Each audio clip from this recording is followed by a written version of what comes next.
మొన్న చంద్రబాబు గారు బిల్ గేట్స్ని కలిసి వచ్చారు. బిల్ గేట్స్ అంతకుముందు ఒకప్పుడు ఆయన ద్వారా ఆంధ్రాకి సాఫ్ట్వేర్ తెచ్చాం, ఈ దఫా ఆయన ద్వారా ఆర్టిఫిషియల్ ఇంటెలిజెన్స్ అంటూ ఒకటి. నేను అప్పుడే చెప్పాను, బిల్ గేట్స్ని నమ్మద్దు, వాడు పరమ దరిద్రుడు, సోరోస్ బ్యాచి, ప్రపంచంలో ఎదవేషాలు వేసే దాంట్లో వాడు అన్నట్టు.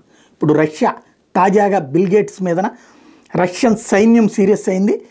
తాజాగా major general Alexei Rtishchev, deputy chief of the nuclear chemical and biological protection troops of the Russian armed forces, Bill Gates ఫౌండేషన్ని, గేట్స్ని తీవ్రంగా తప్పుపట్టాడు. ఏంటయ్యా అంటే అమెరికా తరపున ఆఫ్రికన్ బయోల్యాబ్స్ని ఉక్రెయిన్లో సృష్టించారు. ఇప్పుడు ఏదైతే డొనెట్స్క్, లుహాన్స్క్, జపోరిజియా ప్రాంతాల్లో వీళ్ళు రైడ్ చేసి పట్టుకున్నటువంటి చోట్లను కొన్ని ల్యాబులు దొరికినాయి. ఆ ల్యాబులకి డబ్బులు వస్తుంది.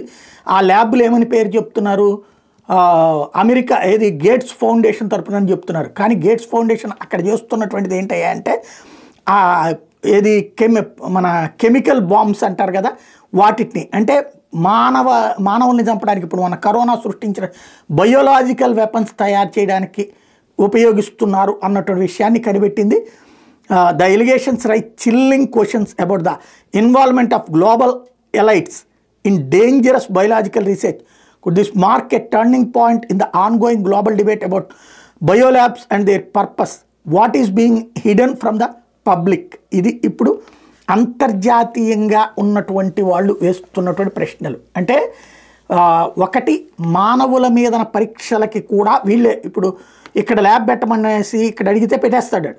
అప్పుడేంటి, మన మనుషుల మీద వాడు అక్కడ తయారు చేసిన మందుల్ని ఇక్కడ మన మీద ప్రయోగాలు చేస్తాడు. అత్యంత ప్రమాదకారి బిల్ గేట్స్, అది గుర్తుపెట్టుకోవాల్సింది.